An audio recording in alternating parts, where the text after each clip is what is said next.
ଆସିଲୁ ଗୋଟାଏ ଆଶ୍ରୟ ଦେଖିଲୁ ଆସି ବସିଲୁ ବଟ ମୂଳେ ବସିଲୁ ସରୋବର ଜଳେ ନଈ ଫୁଟିଛି ପଦ୍ମ ଫୁଲ ଫୁଲକୁ ଦେଖିଲ ହେଲ ସଖା ପାଇଲେ ନେବୁ ତୁଲି ଫୁଲକୁ କରାଇବ ଯୋଡ଼େ କୂଳକୁ ଉଜ୍ଜଳ କରିବ ଆମ୍ଭର ବଂଶ ବୃଦ୍ଧି ହେବ ତୁମେ କହୁଛ ଏଣେ ତେଣେ ଆମେ ଯେ ସମାଜର ଜଣେ। ଆଜ୍ଞା ଏଇଟା ଝିଅ ଘରେ ପୁଅ ଘରେ କହିବେ। ଆଜ୍ଞା ପୁଅ ଝିଅ ଘରେ ପଚାର କେଉଁ ବଟରେ ଅଛ ରହି ବଟର ନାମ ଦେବ କହି ବଟର ଶାଖା କେତେ ଚେର କହିବ ନାମ ସରୋବର କି ପଦ୍ମ ଫୁଟି ଅଛି ତହିଁ ଫୁଲର ନାମ ଦେବ କହି ଫୁଲର ନାମ କହିଦେବ ତୁମକୁ ସାହାଯ୍ୟ ମିଳିବ। ଆଜ୍ଞା ଆଜ୍ଞା ସନାତନ ବୃକ୍ଷ ସଂସାର ଏଇଟା ପୁଅ ଘରେ କହିବେ। ଆଜ୍ଞା 5 ଚେର 25 ଡାଳ ଆଜ୍ଞା 5 ଚେର 25 ଡାଳ ଆଜ୍ଞା 5 ଚେର 25 ଡାଳ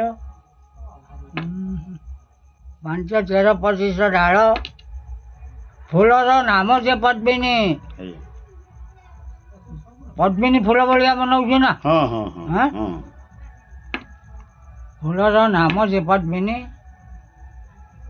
ଦେଖ ତ ପାସି ହେଇଗଲା ଏନ୍ତା ହେସି ଭୁଲି ହେଇଯାଇସି।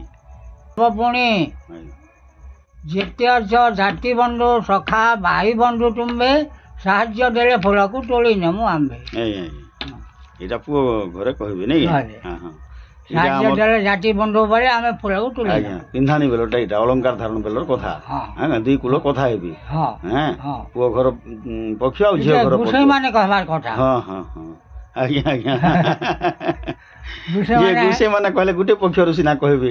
ନେଇ ଗୋଟେ ପକ୍ଷରୁ କହିବେ ଯେ ଆଜ୍ଞା କୋନେ ହାର ଫାନ ବଜାବେ ନା। ହଁ ହଁ ହଁ ସେ ତାର ଉତ୍ତର ଦେବେ ହଁ ଠିକ है।